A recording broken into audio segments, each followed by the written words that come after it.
worth 67,000 crore. The other big mover in the large cap space is Bharti Airtel. Remember, consolidated EBITDA was a beat, courtesy the Airtel Africa performance and the home broadband. So Bharti Airtel is up over 1%. But on the flip side, the other group company, Bharti Hexacom, is getting hit. The stock has declined 2% on the back of an earnings miss. And plus, remember, in the last 1 year, Bharti Hexacom is up 65%, whereas the Nifty mid-cap index has given a return of only about 3-4%. So Bharti Hexacom has outperformed, and on the back of this earnings miss, the stock is taken a bit of a hit. Britannia too. Street is disappointed with the volume performance. Mangalam is telling us 2% volumes versus expectations of 4 to 5%. So Britannia is one of the other drags today. In fact, a couple of the other IT names are also weak in trade. Infosys, Wipro, Tech Mahindra, HCL Tech, all down more than about 0.5%. A couple of these Adani Group stocks are higher. Adani Ports is leading the charge, came out with numbers yesterday. That's up nearly 2%, extending the gains. Adani Enterprises is up nearly 0.8%. And keep your eye out on Trent, Hero MotoCorp and Bajaj Autos. These three Nifty companies report numbers later. But, outside of these individual stock moves, look at that index. It's literally going nowhere. It's absolutely flat. But today is an event-driven trading session. So I think the first 1 hour is going to be quite tight till we get that RBI monetary policy decision. Absolutely. I mean, the index, it's like the flows push it up or push it forward. But then all this tariff talk and earnings, it pushes it backward. So we're pretty much stuck, not going anywhere. Let's discuss this and the current market setup with Nilesh Shah, Managing Director at Kotak Mahindra AMC. Nilesh, great to have you on. Good morning. Thank you for joining in. So this is pretty much it, right? Seem to be stuck in no man's land because this tariff uncertainty is not going away. First of all, let's get your view on this, because the rhetoric is so high and there is still a threat. It's not just rhetoric. I mean, who knows what happens tomorrow? If we get penalties, if the numbers go up, do you expect this to keep a lid on the market's future gains? Because if you strictly look at numbers and market capitalization, then the current market doesn't have that much representation from the export-facing sectors. They're very low weights. Undoubtedly, if the tariff uncertainty lingers, it's going to cap the upside. And depending upon the steps taken, it could even mean more downside. Markets today are pricing in that ultimately things will settle down and there will be a techo trade even on US-India tariff. If that expectation is not met, then undoubtedly upside is kept and there is room for downside.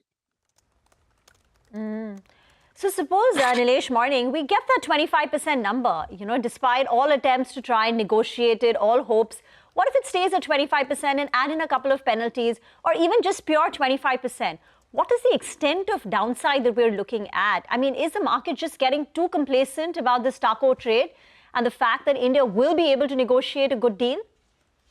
So the market is pricing in that anyway we are a domestic-driven economy.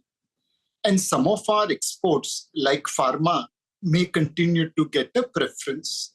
There will be undoubtedly hit on sectors like chemicals, textiles, but hopefully we'll be able to find other buyers.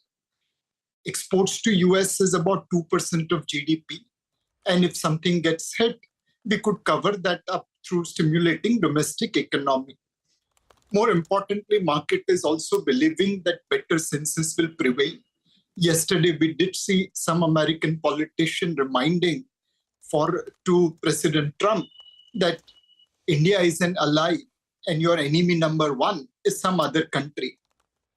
Clearly, market is today pricing in that better senses will prevail, things will settle down. And what we are seeing is more of negotiation tactic rather than a longer-term play. Hi, Nilesh. Good morning. Good to see you in. We started the week on the high, with India coming out trumps against England, and the Nifty as well did quite well. But over the last 24 hours, again, Mr. Trump is throwing tantrums and making this tariff situation very, very uncertain for us. But longer-term investors, normally times like these provide great entry opportunities. My question to you is, what would the allocation be as of now? Someone is looking at deploying fresh capital. Is this the time? Or with the kind of uncertainty, domestic data points itself are quite soft. If you look at consumption, if you look at power demand, electricity consumption, and you have this tariff uncertainty as well. What would you say? Sit on some cash for now or gradually start deploying? So, Nigel, while there are some headwinds to the Indian economy in terms of what you mentioned, there are also positivity. Monsoon has been good. Inflation is under control. In fact, today we expect RBI to revise their inflation target downwards. Growth is still 6% plus. Balance of payments is in a fairly good shape. So overall, our macro continues to remain fairly supportive, and it keeps our market, supported. Purely from a valuation point of view, we are still pricing in a lot of positivity. We haven't priced in any uncertainty on the tariff. So overall, if you are an investor, this is time to be long-term investor. Please, please, please moderate your return expectation. We are unlikely to see 20-25% return of last 5 years. There will be volatility, so having some cash in portfolio should be ideal. Absolutely. So need to tread with perhaps some caution. Nilesh, policy day. So I think it's a pretty split verdict. There are those who are in the camp saying 25 basis points just today. Then Lata was telling us a large section of the market feels that it's probably better to just wait and watch. But what's your sense? I mean, do you expect a bigger domestic growth revival in the next couple of months? So RBI has done a lot to revive the growth in terms of liquidity and interest rate cut. In fact, they have front-loaded interest rates cut, and unexpected downward movement in inflation does open room for RBI to give one more rate cut. But should they give now? Should they give later on? That's a tough question. Market is also divided. Some people expect front-loading of rate cut. Some people expect wait and watch. So my guess is that probably RBI will maintain status quo, but give indication that they will be data-driven and there will be opportunity to cut rates if inflation continues to behave. Undoubtedly, we need domestic stimulus to avoid any adverse impact of tariff. Could that be more from monetary side or will that be more from fiscal side? My guess is that it's more likely to be fiscal side, and which is where there has been rumor about some GST rate rationalization. What about triggers for the markets, Nilesh? One reason for the sluggish is also this tariff headwind, which is capping the upside. But even in terms of positive triggers, it's not that we've seen too much. If this GST rationalization comes through, it will be good. Inflation forecast. But looking ahead for the next 6 months, what are the triggers that could move the market higher? So one trigger could be from a flow point of view. FPIs have been sellers, active FPIs have been sellers for a long period of time. Majority of flows which we have received is passive. Could they start coming on the buy side? If that happens, markets will get supported. The second thing will be earnings expectation. This quarter earnings has been little bit subdued. On a larger base, it's now consolidation phase. But 6 months down the line, could the management be talking about better earnings growth in the days to come? Undoubtedly, market today is pricing in that FY27 earnings growth will be in double digit, while FY26 earning growth is in single digit. How big is the gap will probably determine the next up move. So between earnings and flows, markets will wait for triggers. Nilesh, the hope is that the market's looking ahead, and from September second half onwards, most of the monsoons will be in, that will be behind us. We'll have pre-festive buying as well, and hopefully consumption on ground will pick up. And that's what will kickstart the economy after all these rate cuts. Hopefully we get some fiscal, trigger as well, as you're talking about GST. Some rationalization on that front will help.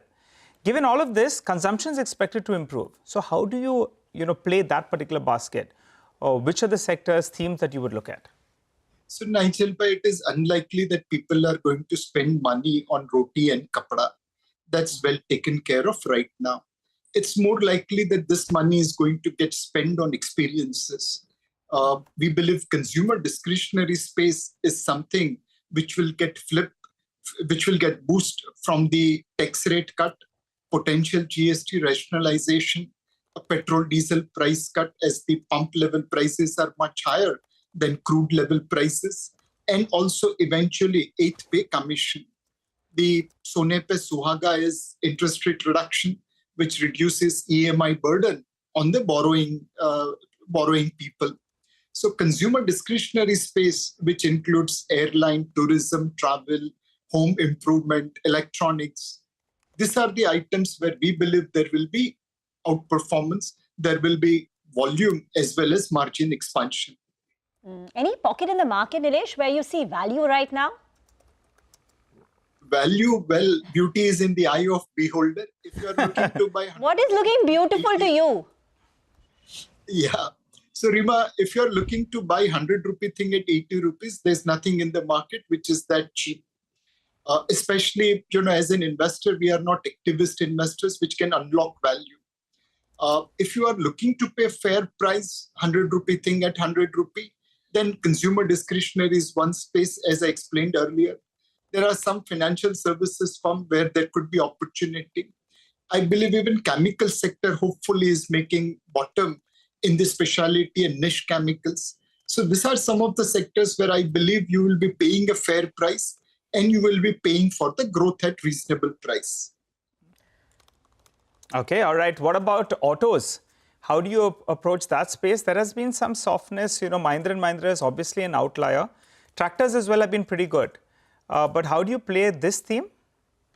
So on the auto side, Nigel, there are multiple, headwinds coming into play. The two-wheeler sales unexpectedly dropped in the month of June and July. The passenger vehicle sales also have been subdued except for some players which you mentioned. Commercial vehicles is also not, really firing like tractor.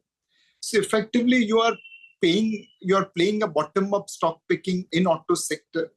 In auto component, we believe there is also some opportunity, especially companies which are more focused on the electric vehicle segment. So auto, by and large, as a sector is trading below historical average. But right now, there are no headwinds. When the 6th and 7th pay commission came into play, a lot of people went into buying of basic automobiles or upgrading of their automobiles. Now, 8th pay commission, could that provide a boost to the passenger vehicle, especially as people go towards upgrade from ICE to electric, from entry-level car to mid-level sedan or premium SUV? That's something which auto sector might be pricing in. And if that happens, then we could see some opportunity in auto sector. Okay, so several areas of opportunity. You just have to look carefully and then decide for yourself. Take that point, Nilesh. Finally, what about flows? Very soon we'll be looking at the monthly numbers as well. Until now, SIPs are fine. People have kept the faith. But overall, with the market testing investors' patience, overall flows have come down. NFOs have come down. What's the sense? No, Surbi. When the July number comes out, you'll be surprised. I think this will be the highest ever collection based on whatever data I have seen. I don't have privy to entire industry number, but whatever we have seen, this will be the highest ever mobilization in this financial year. You're talking about the net equity inflows that we track, Nilesh, the equity inflows? I'm talking about equity inflows. It will be the highest ever mobilization in this financial year. In this financial year, which started in April. Yes. But I was comparing with the highs of Diwali last year, to be fair. December, even January, when the flows used to be 40,000 crores per month. This year, it's been... Aapke muh mein ghee shakkar, Surbi, you won't be disappointed. Okay, that's good to know. But also on the flows piece, Nilesh, I think investors have also become very savvy, right? And a lot of money has been going into hybrid funds as well. Especially last 2-3 months, that trend is very, very clear. If that continues, do you think it'll kind of draw some money out of the pure equity side? So though even hybrids do invest partially in equity, but could that kind of take a part of the money away? undoubtedly. But as an industry, we have been pushing hybrid funds to conservative and average investor. And we are recommending that to even investors when we believe markets are rich. This hybrid fund is a fantastic innovation. It allows mutual fund managers to buy when markets are cheap and sell or book profit when markets are expensive. It is kind of counter investing, and many of the hybrid funds have delivered as good return as principal index like Nifty or Sensex over a long period of time by doing this contra investment.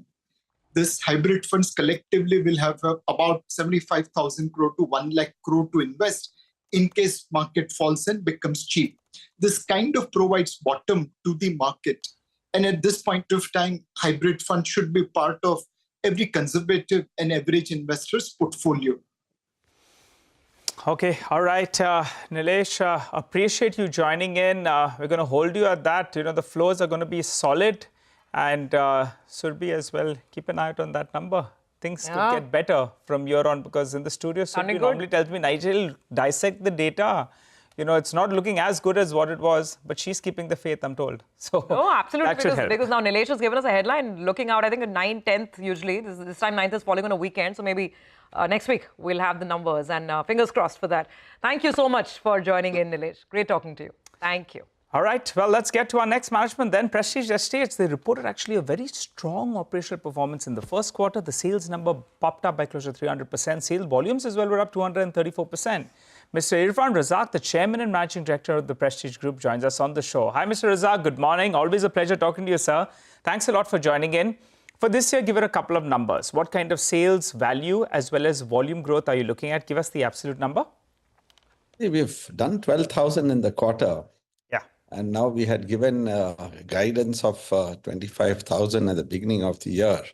Now, since we've done 12,000 in the first quarter itself, I'm sure we're going to exceed that as we go along.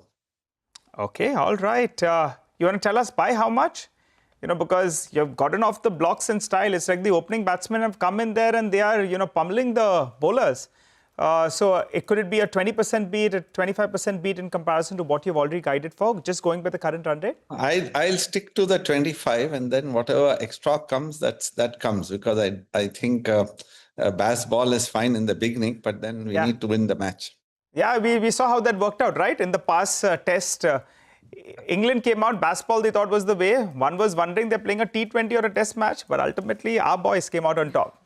That said, what about realizations? How are you seeing realizations pan out? It's been in the vicinity of around 13,000 odd for you. How do you see this number panning out? And also a quick comment on demand on ground. The RBI has peppered the industry. They have done their bit to a large extent, in terms of cutting rates. Hopefully they have something more in store. But on ground, how is demand? And give us your commentary in terms of prices. See, now the average realizations actually have gone up. This is a function of, because we've got a high-priced inventory coming in from Mumbai, and then also there are the other factors where in Bangalore the pricing has gone up. So based on that, I think the average realization is pretty healthy. And if you ask me what is the demand on ground, it's still holding. It's doing extremely well. And see, like in the previous quarter, we launched a project which was a plotted development. It got sold off immediately. So I believe that's how the trend will be. But on the construction side, apartment-wise, if a company sells on launch around 50-60%, we are very happy. And the balance will be done over the life of the project. And we are on that same momentum. There's no laxity on demand. And we are very conscious to see that our product is priced right. It meets the favor of the customers. And yes, with the RBI softening the rates, that's a big help. That makes it that much more affordable for customers to buy. And I believe this is the right time for them to buy. Oh. Okay. All right, that is RBI Governor Sanjay Malhotra walking in. We'll get the decision out at 10 o'clock. Will he hold the line or perhaps even soften his stance to indicate that in the future we could see more by way of easing? 10 o'clock, we're watching that decision very, very closely. Mr. Razak, you had also, I think in the current quarter, you've done Project launches worth nearly 15 million square feet. What is on the anvil in Q2, Q3, Q4? And could you put a number to it in terms of gross development value? Gross development value of 42,000 crores coming up in the next 3 quarters. Now, this is provided the approvals come on time and the RERA number comes on time. In this quarter in Bangalore, for sure, there are 3 approvals that have come. These are all plotted developments, and that is the Prestige Green Book, Prestige Autumn Leaves, and Prestige Crystal Lawns. Now, all the RERA applications are getting uploaded, and we hopefully will launch this quarter. We are trying very hard for Evergreen at Raintree Park also to come this quarter. That's in Bangalore. In Hyderabad, of course, there's nothing new. And I believe that in Mumbai, we have Dhaisar, that is the Prestige Highland Park. If the approval and the RERA comes in September, we'll launch that. And in NCR, we are got the 3rd phase of the Prestige City Indrapuram. We've just got the RERA number, and we plan to launch that in the month of September. So these are the things in the anvil. And we've already launched the Prestige Pallavaram Gardens in Chennai this quarter, and that's doing pretty well. What's the inventory number in your ongoing projects right now, sir? I think in June you had given us a number, an indication of 20,000 crore. 20,000 crores, as in the overall... The total inventories in your ongoing projects. Yeah, we have an inventory of 20,000 crores, yes. But then we also will be adding up during the year with the new launches, another 42,000 crores. That is, as I said, if the approvals come on time, there could be an overlap, but that's quarter on quarter. We keep working hard. The teams make sure that they try and reach those targets.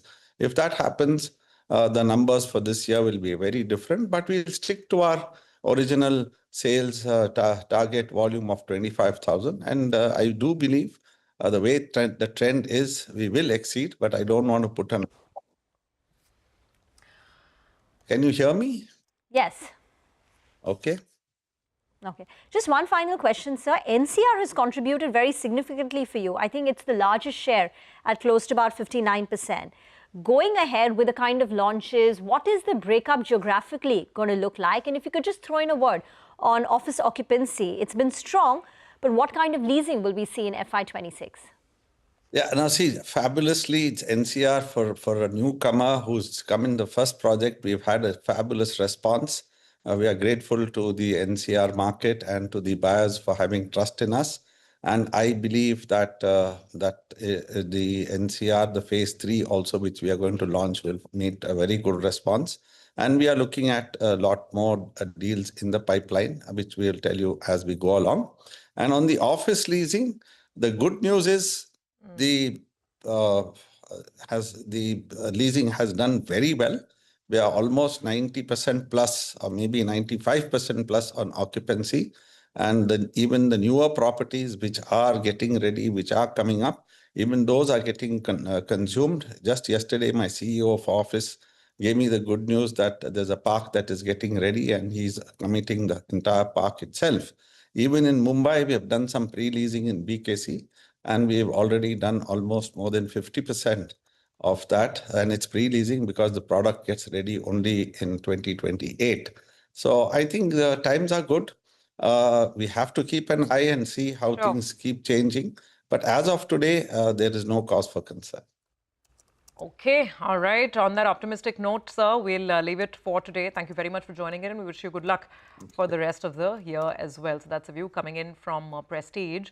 By the way, as we're looking at markets and, of course, all the earnings coming in, let's just pause for a moment, take a moment.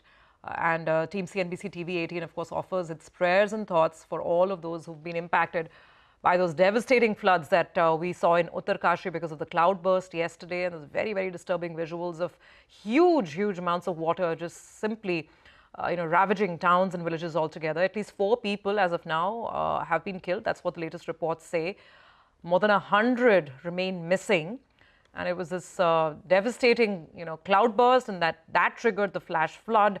And it just happened very, very quickly before anyone could get to any position of safety. Of course, rescue operations are underway. Personnel from the Army, from the State Disaster Response Force and the local police have managed to rescue about 70 people by midnight. That's the latest count. But there is still persistent rainfall in the region, and that is hampering the ongoing operations over there. So, of course, our thoughts and prayers with the people of Uttarkashi as well as with the rescue and relief operation teams that are trying to get situation under control. So, of course, we'll keep getting you more from that natural disaster that occurred yesterday. But for the time being, we have to get back to business and markets. And as we hand over to Lata, the countdown of the MPC will start. Let's just go back and hear out the biggest global story, and the biggest story for us here. The US president threatening to increase tariffs on India within the next 24 hours. In that exclusive interview with CNBC, Trump said, and I quote, "I think I'm going to raise India's tariffs substantially in the next 24 hours. That's not all. President Trump has raked up the Russian oil issue yet again and accused India of fueling Moscow's war machine. With India, what people don't like to say about India, they're the highest tariff nation. They have the highest tariff of anybody. We do very, very little business with India because their tariffs are so high. So India has not been a good trading partner because they do a lot of business with us, but we don't do business with them.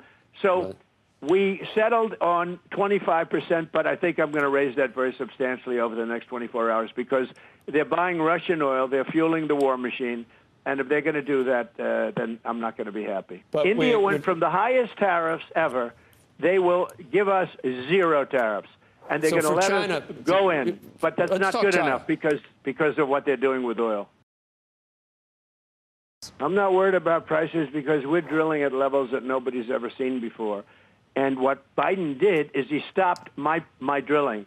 And then prices, if you remember that first couple of months, prices went through the roof. And he immediately said, let's go back to what Trump was doing. Let's go back to it.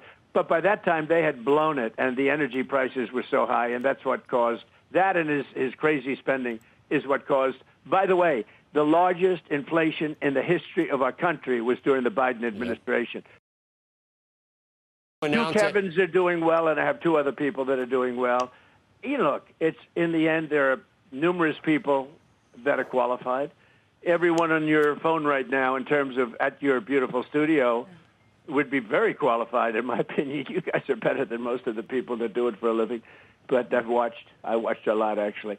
No, I think that it'll be 1 of 4 people. Well, I love Scott, but he wants to stay where he is. I'll take him off because I asked him just last night, is this something you want? Nope, I want to stay where I am.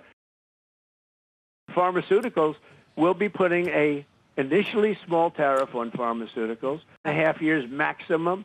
It's going to go to 150%, and then it's going to go to 250% because we want pharmaceuticals made in our country. So that is the threat that's looming. What will the RBI governor do as he assesses not just the local but that global situation as well? 15 minutes to go. We'll have, of course, the MPC announcement. And for the next 15 minutes, we have Ritu joining in to take you through with a panel of experts on what the expectations are.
Hello and welcome to our monetary policy special, coming to you straight from Mint Street, from the Reserve Bank headquarters, exactly 18 floors above where I am sitting. The governor is sitting with the papers and he will be in 10 minutes reading out to us the rate decision of the Monetary Policy Committee. Joining me from our Mumbai studios is Ritu Singh, my colleague, and of course we have economists and guests joining us, Parul Mittal Sinha of Standard Chartered, Indranil Pan, the economist from Yes Bank, and Kaushik Das, the economist from Deutsche Bank. Over to you, Ritu. Welcome.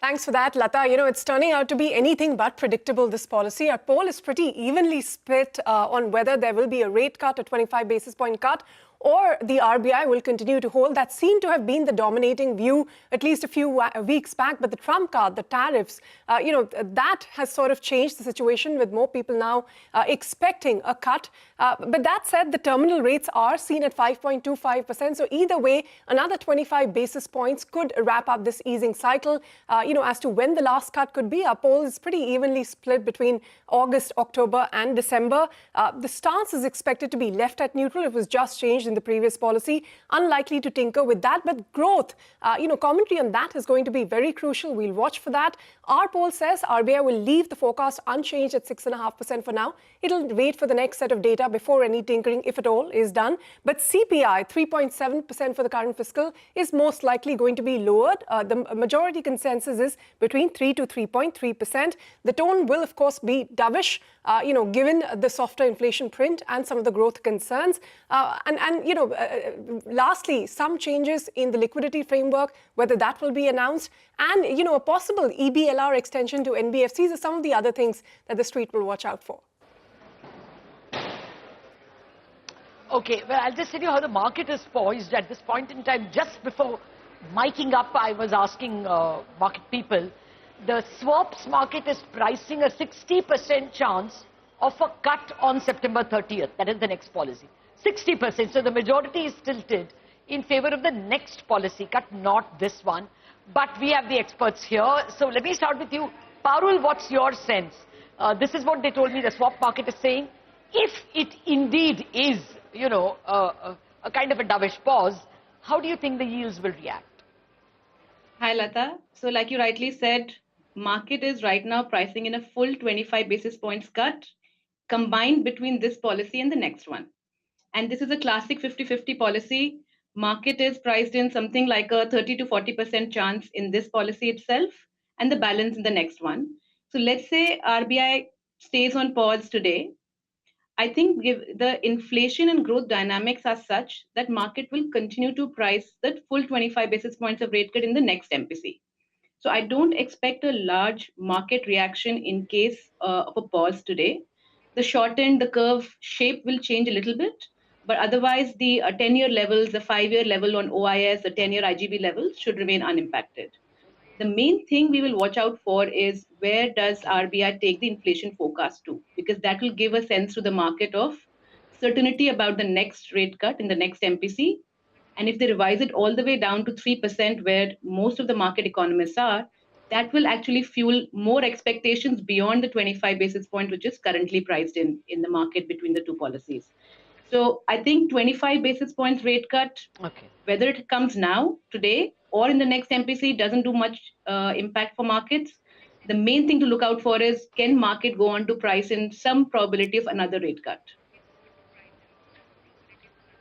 Okay, so very quickly, suppose the governor were to say that, the chances of a next cut are there, as you say, dovish pause, then do you think yields go down? And if he actually gives the cut, are there chances that the yields will actually go up because nothing more left? So yes, if there's a dovish pause, which means market says next is there and hopes for more, then yields go down by 5 to 6 basis points, not too much. If there's a rate cut, I think if the cut is given, market will become even more bullish and take yields lower by some 10 basis points or so. So that's the range of impact we are looking at. Oh, okay. Okay, so you are expecting the yields to move down. Kaushik, how important is the growth factor? Will he tinker with it? And if he doesn't, how will the market take it? Good morning. Our view is that RBI should and would be pausing in this policy. They'll keep some bullet for a later period of time. And, the growth would be the most important factor based on which RBI will decide whether to cut more or not. And till now, we have not even got the April-June GDP data, which comes out on 29th August. So, if you don't see that data before that, changing any growth forecast doesn't make any sense. For us also, we have kept our growth forecast unchanged at 6.5%. RBI's forecast is also the same. Now, obviously, the tariff threat brings in risk to growth, but you never know about these things. 2 weeks down the line, there could be negotiations, and you could get a lower tariff also. That is possible with President Trump. So even before all this information is available with RBI, I don't think RBI would want to reduce the growth forecast, and they can highlight the downside risks. And then if growth comes lower on 29th August compared to expectations, by that time, if the tariff situation also worsens, then RBI can take an informed call on 1st October and decide to cut rates more. And also, you should remember that transmission is yet to happen of that 100 basis points rate cut. And the bank's margins will shrink if you cut 25 basis points, even without the previous transmission having completed. Inflation could come down, as Parul mentioned. Our own forecast is 3%, so they could bring it down to 3.2, 3.3 from 3.7. But in my view, what is more important is what will be the forecast for April, June of next year, which RBI will give out. And our forecast is coming at 5% because of a lower base of this year. And the average for next year is coming at 4.5%. So if you're at 4.5%, 5% inflation next year, cutting rates to 5% would mean that your forward-looking real rates would be zero. And at a time when rupee is depreciating, going towards 88 or can breach 88, RBI needs to, have some caution before cutting rates today. That's what our view is. Indranil Pan, is your base case also a dovish pause in this policy? And if that surprising rate cut does come, won't it limit the maneuver room for RBI if the growth print is indeed weaker later? Well, I think Kaushik has laid out the ground quite well. I agree to most of the views that he has pointed out. In fact, our inflation print for the next year is also closer to 5%. As more downshoot happens in terms of the inflation print in this year, there is a bigger chance that inflation is higher in the next financial year. So that's part one. I think growth, it's too early to factor in any growth impulse out of the trade. And remember, we at this point in time, the information that we have is that the electronics and the pharmaceuticals, which are two of the biggest items in terms of trade with or exports to the US, they are out of the tariff line at this point in time. So in terms of the, if you exclude that, the overall sort of share of exports to the US as a percentage of GDP is not too significant, and therefore the growth downside may be limited to a 0.2% is what we calculate. And as Kaushik rightly pointed out, there are a lot of negotiations that are likely to happen. To a certain extent, I would also say that the Trump administration has also been cornered by India by clearly highlighting that they also trade quite significantly in Russian products. And therefore, there is no need to sort of only finger point at BRICS economies, including India, for importing oil from Russia. So there's a lot of sort of things that will be playing out in terms of the tariff. And again, as Kaushik rightly pointed out, we'll have to sort of see the transmission. The problem is that today, I think the growth downside or the momentum to growth being on the lower side is more structural than cyclical, which necessarily means that that another dose of monetary policy easing may not actually help in growth moving higher, but it actually risks RBI changing the direction of the monetary policy sooner than later, which I think the RBI would want to avoid. Okay. Fair point. Just a couple of minutes more. Very quickly, if you all can tell us exactly what we should watch out for. Parul? Inflation forecast for current fiscal and for next, the first quarter of the next fiscal, if that's given. If it is above 4.5, then the room for further rate cuts they keep reducing. And second is growth itself. We don't think growth gets revised lower. If it does, then it further gives hopes to market for room of rate cuts increasing. Okay, so nobody is saying liquidity. Kaushik, very quickly, exactly what we should watch. You said 1 year ahead inflation. What else? So if they're not cutting rates today, what becomes of paramount importance for the markets is the language they use for the future. RBI governor in a recent interview with you, I think he mentioned that the bar for cutting rates is very high. Now, whether that language changes after this tariff discussion, that is something to look out for. And liquidity will be very important. The framework that comes in, it will be tweaking the liquidity framework. It doesn't have immediate impact on the market, but that will become the cornerstone on the basis of which RBI will be doing VRRR or VRR. So if it is coming for the first time, that will be important to watch out for. And April-June inflation number, as Parul mentioned, if it is 5%, which is our forecast, because this April-June, it has come down. So that will also give you indication about forward-looking real rates. Go to Ritu. Parul, very briefly, Mr. Indranil Pan, very briefly, train our eyes and ears as to what you'll watch out for and your forecast as well on CPI and GDP. GDP is 6.5 for the current financial year. The inflation print is about 3%. I think the downside in terms of the inflation expectations is already given. I'll be watching out more whether they actually use this policy to reduce the GDP, which means that they are sort of getting awake to the risks to GDP, which therefore builds in a cycle beyond the 5.5%. If that does not happen, I will still expect that this is the last of the monetary policy easing has probably happened. On the liquidity, I'll be sort of watching out for the tone, whether he is more comfortable with the SDF rate or the repo rate as the operating rate. That may change market dynamics to a certain extent. Okay, Parul, we just have a few seconds on liquidity. What exactly will you be watching out for? And that $5 billion rupee swap from late January, just a quick word on whether that could drain some liquidity, what you're expecting in this policy with the new framework as well. So we do expect the new the liquidity framework to get announced.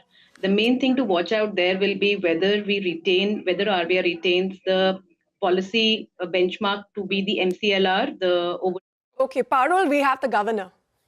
Janmashtami, Parsi New Year, and Ganesh Chaturthi. May this pious and auspicious month bring good luck to all of us and to our economy. The monsoon season has been progressing well. We are also approaching the festival season, which typically brings greater enthusiasm and buoyancy in the economic activity. This favorable setting, together with supportive policies of the government and the Reserve Bank, augurs well for the Indian economy in the near term, as geopolitical uncertainties have somewhat abated, even though global trade challenges continue to linger. Over the medium term also, the Indian economy holds bright prospects in the changing world order, drawing on its inherent strength, robust fundamentals, and comfortable buffers. Opportunities are there for the taking, and we are all making efforts to create enabling conditions through a multi-pronged yet cohesive approach to policy making. Globally, policymakers are faced with muted growth and slowing pace of inflation, with some advanced economies even witnessing an uptick in inflation. As the dust settles and a new equilibrium emerges in the new global order, policymakers will have a tough task navigating a world characterized by modest growth, sticky inflation, and elevated public debt levels. At the Reserve Bank, leveraging on the room provided by a significant moderation in inflation, we have taken decisive and forward-looking measures to support growth. The coordinated use of various tools available to us has helped accelerate monetary policy transmission in the current easing cycle. The Monetary Policy Committee, MPC, met on the 4th, 5th, and 6th of August to deliberate and decide on the policy repo rate. After a detailed assessment of the evolving macroeconomic and financial developments and the outlook, the MPC voted unanimously to keep the policy repo rate under the Liquidity Adjustment Facility, LAF, unchanged at 5.5%. Consequently, the standing deposit facility rate shall remain unchanged at 5.25%, and the marginal standing facility rate and the bank rate at 5.75%. The MPC also decided to continue with the neutral stance. The MPC noted that while headline inflation is much lower than projected earlier, it is mainly due to volatile food prices, especially in vegetables. Core inflation, on the other hand, has remained steady around the 4% mark as anticipated. Inflation is projected to go up from the last quarter of this financial year. Growth is robust and as per earlier projections, though of course below our aspirations. The uncertainties of tariffs are still evolving. Monetary policy transmission is continuing. The impact of the 100 basis points rate cut since February 2025 on the broader economy is still unfolding. On balance, therefore, the current macroeconomic conditions, outlook, and the uncertainties call for continuation of the policy repo rate of 5.5% and wait for further transmission of the front-loaded rate cut to the credit markets and to the broader economy. Accordingly, the MPC unanimously voted to keep the repo rate unchanged. The MPC further resolved to maintain a close vigil on the incoming data and the evolving domestic growth inflation dynamics to chart out the appropriate monetary policy path. Accordingly, all members decided to continue with the neutral stance.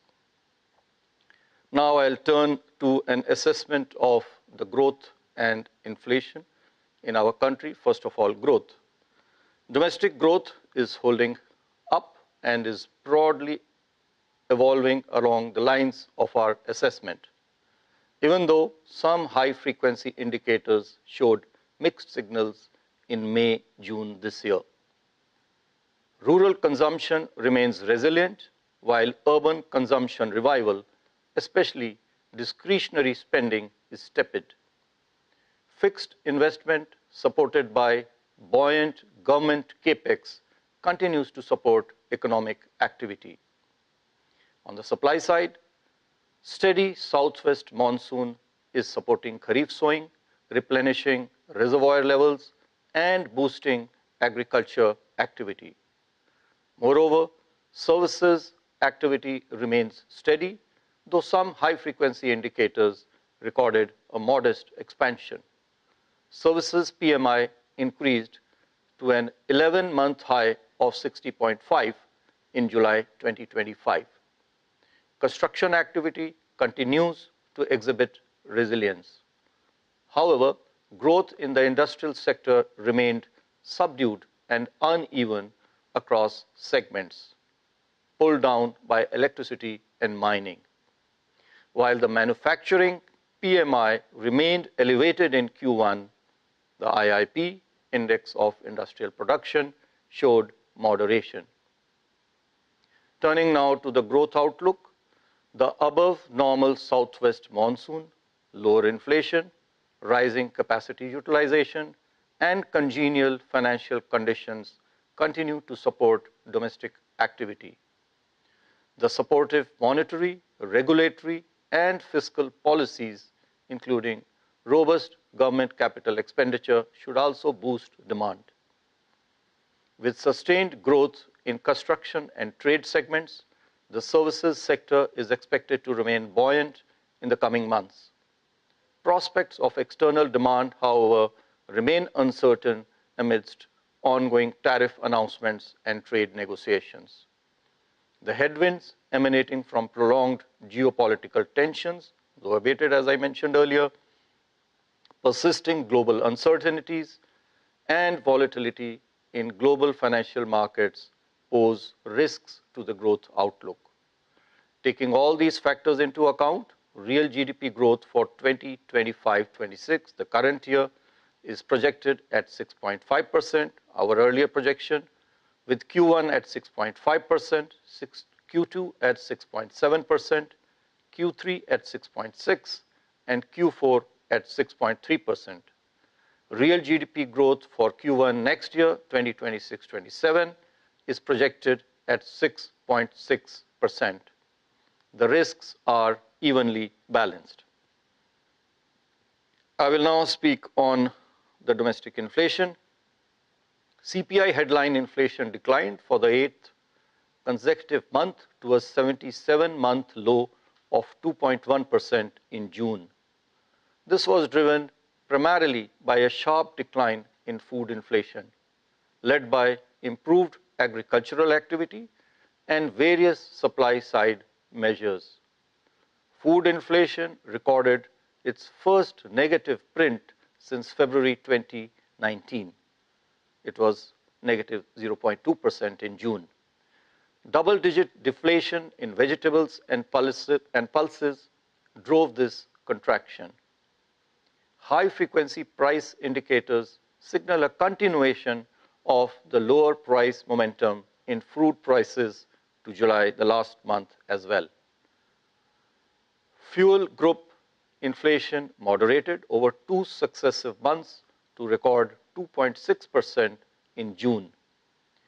Core inflation, on the other hand, which remained within a narrow range of 4.1 to 4.2% during February to May this year, increased slightly to 4.4% in June, partly driven by continued increase in gold prices. The inflation outlook for 2025-26 has become more benign than expected in June. Large favorable base effects combined with steady progress of the southwest monsoon, healthy kharif sowing, adequate reservoir levels, and comfortable buffer stocks of food grains have contributed to this moderation. CPI inflation, however, is likely to edge up above 4% in Q4 of this year and beyond, as unfavorable base effects and demand-side factors from policy actions that we took a little while ago, a few months ago, come into play. Barring any major negative shock to input prices, core inflation is likely to remain moderately above 4% during the year. Weather-related shocks pose risks to inflation outlook. Considering all these factors, CPI inflation for the current year 2025-26 is now projected at 3.1%. This is down from 3.7% that we had earlier projected in June, with Q2 at 2.1%, Q3 at 3.1%, and Q4 at 4.4%. CPI inflation for Q1 next year, 2026-27, is projected at 4.9%. The risks are evenly balanced. I will now be speaking about the external sector.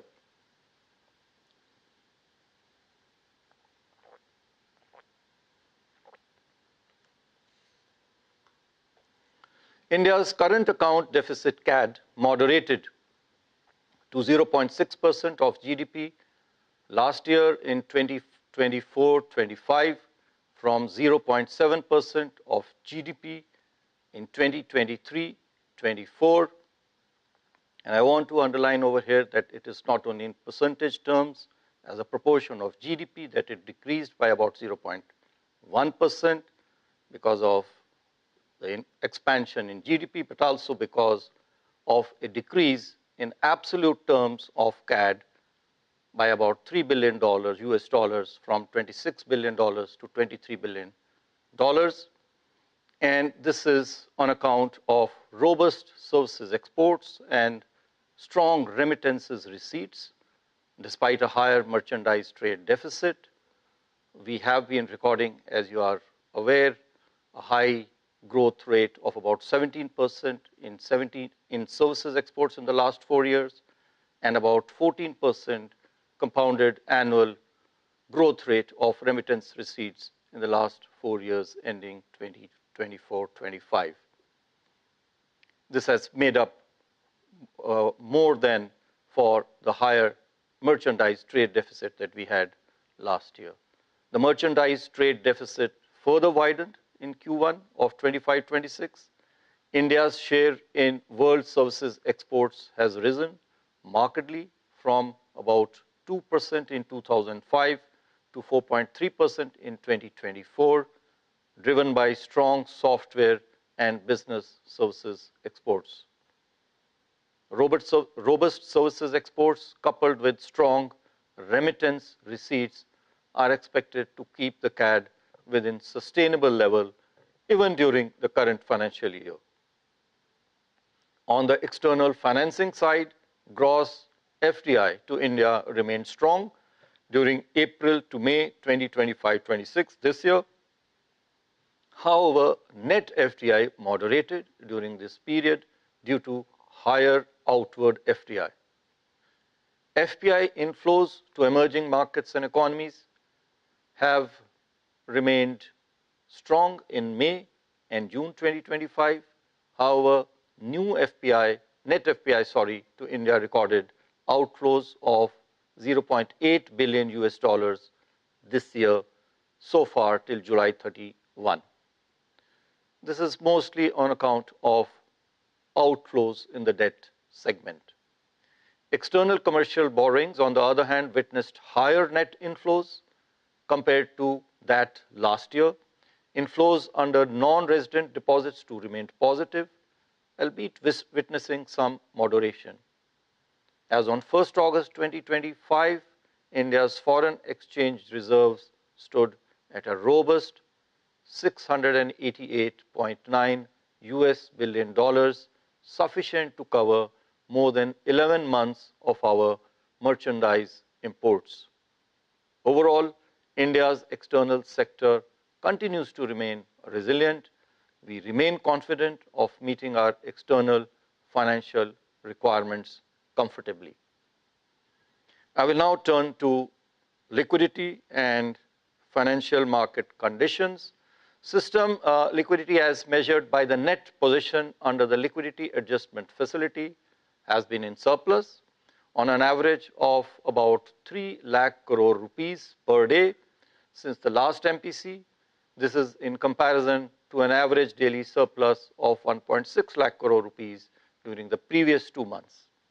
Going ahead, as the CRR cut announced in last policy comes into effect in a staggered manner beginning September, it would further support liquidity conditions.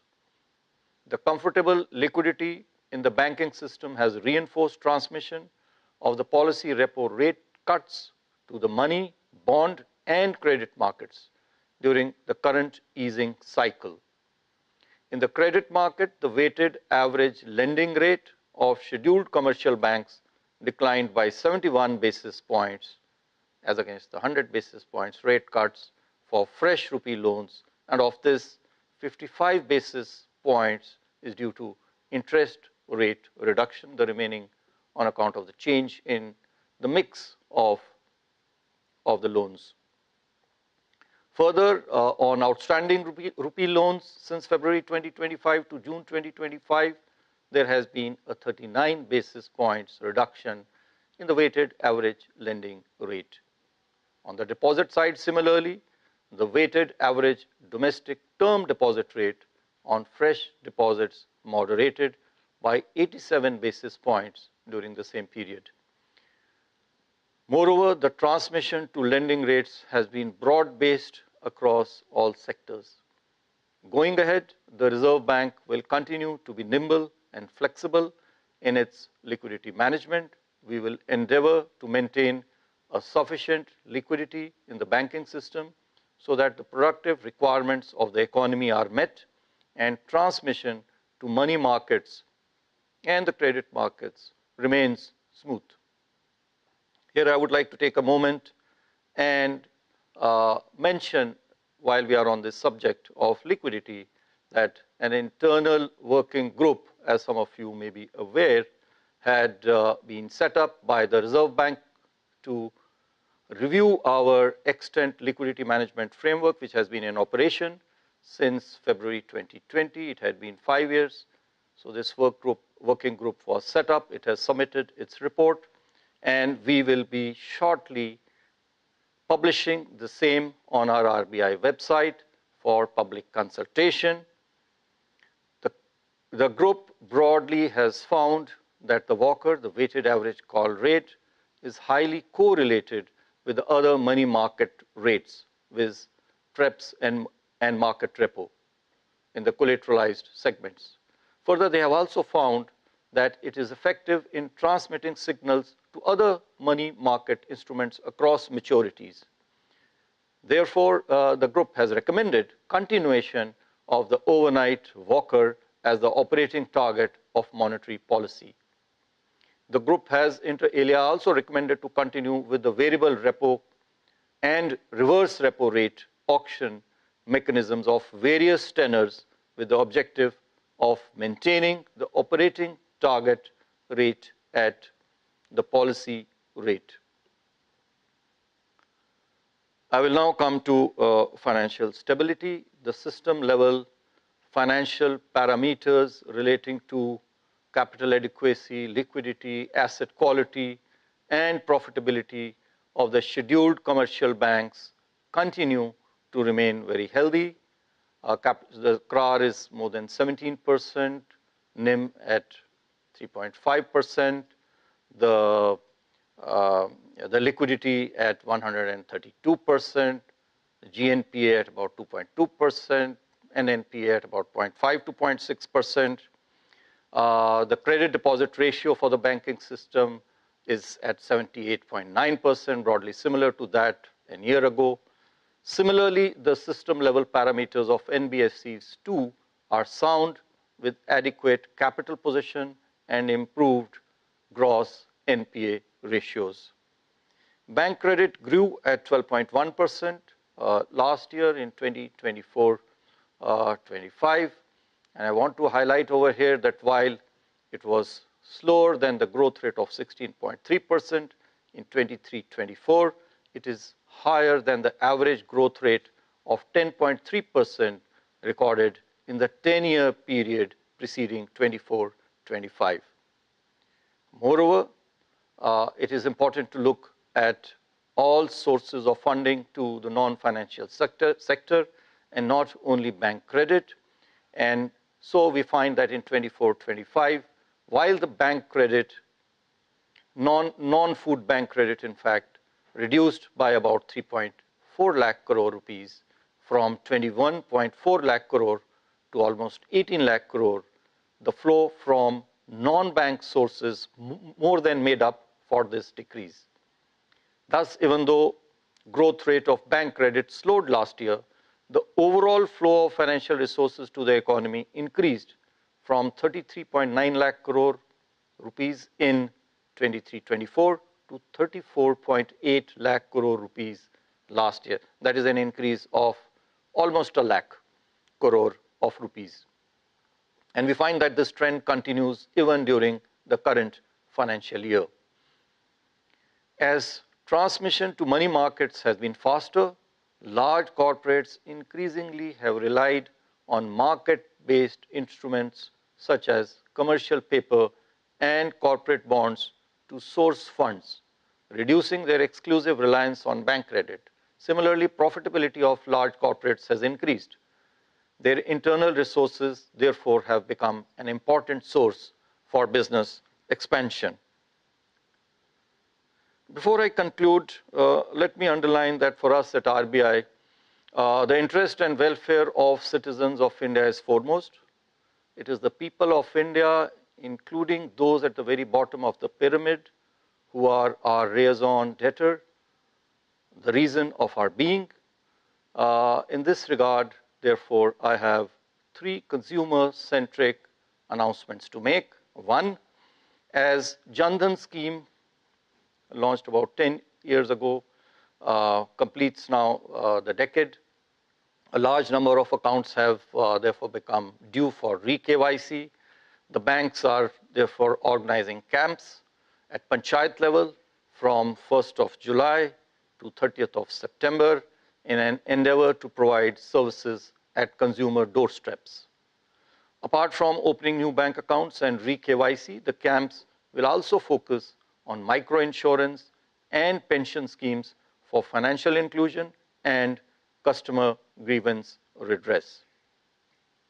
2, we will be standardizing the procedure for settlement of claims in respect of bank accounts and articles kept in safe custody, or in other words, safe deposit lockers of deceased bank customers. This is expected to make settlement of such claims more convenient and simpler. 3, we are expanding the functionality in RBI Retail Direct platform to enable retail investors to invest in treasury bills through systematic investment plans. I now make my concluding remarks. Despite a challenging external environment, the Indian economy is navigating a steady growth path with price stability. Monetary policy has appropriately used the policy space created by the benign inflation outlook to support growth without compromising on the primary objective of price stability. Transmission of our recent policy actions to the broader economy is underway. As the Indian economy strives to attain its rightful place in the global economy, a stronger policy framework across domains, and not just limited to monetary policy, will be pivotal in its journey.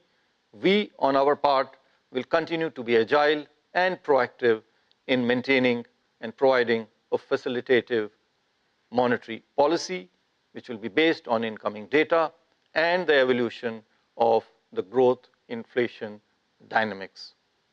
As always, we will have a clear, consistent, and credible communication backed by actions necessary for the task at hand. Thank you, Namaskar, and Jai Hind. Well, it's quite clearly something that the market has perceived as a hawkish stance. There is no cut, it is a pause, and the way in which the growth numbers and the inflation forecasts have been laid out, it doesn't look like there is much space for a rate cut. Let me first come to inflation. While the governor has reduced, RBI has reduced the overall inflation number to 3.1 from 3.7, the terminal rate for the fourth quarter is going to be 4.4%, and more importantly, year-ahead inflation, which is April, May, June, is at 4.9. So the governor is practically telling you that it is a 5% inflation, and if I now keep the repo rate at 5 quarter, then the real rate, which is 5 quarter minus 5, will be hardly anything. So we have to stay with 5.5 is almost the message that the market is taking, because the 10-year yield has gone up from 6.33 to 6.37 as the governor spoke and gave these forecasts. So the market is clearly interpreting this as no more rate cuts. The GDP numbers are equally giving you the sense that the governor is not looking at any softness as if growth merits some help from the Reserve Bank, because the forecast for the current year unchanged at 6.5, every quarter forecast retained unchanged, Q1 6.5, Q2 6.7, Q3 6.6, Q4 6.3, but the most telling number is 6.6% GDP growth year ahead, April, May, June. So why does growth need help? It's almost as if the governor is saying, both with his inflation and growth forecast, that there is no need for further crutches for the market. That's the message that's coming. We have to wait and see in the press conference whether he relents about how much tariff might take away from growth. Those are the questions we will ask him. But at the moment, it does look like it is a hawkish pause. It doesn't look like a dovish pause. At least that's what the yield market is telling us. Ritu, any more takeaways before we toss to our guests? Well, very little in terms of non-policy announcements, Lata, apart from the fact that the RBI will expand the functionality in RBI Retail Direct to allow investors to invest in T-bills via SIPs. Apart from that, as expected, RBI has also said it will shortly release, it hasn't given us the details, the new liquidity framework. The report has been received and it will now be published on the RBI website for comments. But other than that, yes, a surprising hawkish pause, not the dovish pause that the markets were factoring in, with repo rates being left at 5.5%. No, actually, he's also given away the mystery of the report that will be released on liquidity. He has said that they have said the report is recommending that the weighted average call rate should be targeted by the MPC, by the Reserve Bank, to enforce the repo rate, which is what we are doing now. The Reserve Bank targets the weighted average call rate. So actually status quo, even as far as the liquidity report is concerned, and that's not a surprise. That's what he told us in our interview, if you remember, that there is a lot of correlation between the call rate and the TREPS rate and market repo. But anyway, let's get to our experts. Kaushik is continued to stay with us. Kaushik, the 6.36, 6.37% 10-year bond yield is indicating that the market is reading it as no more cuts. What's your read? So Lata, we are not surprised with any of these announcements. These are in line with our baseline forecasts. Our GDP growth for this year was 6.5. I told you that RBI at this stage will not touch the GDP forecast. There's so much uncertainty. And we have not even seen the April-June GDP number, which comes out on 29th August. So I think RBI has done the right thing to hold on to the GDP forecast. And April-June of next year, they have shown 6.6, which is also pretty, kind of steady, given India's potential growth rate is around 6.5 to 7%. So, that's on growth. Now, obviously, going in the next few weeks or months, it could be reduced given the tariff threats, depending on where tariffs threaten.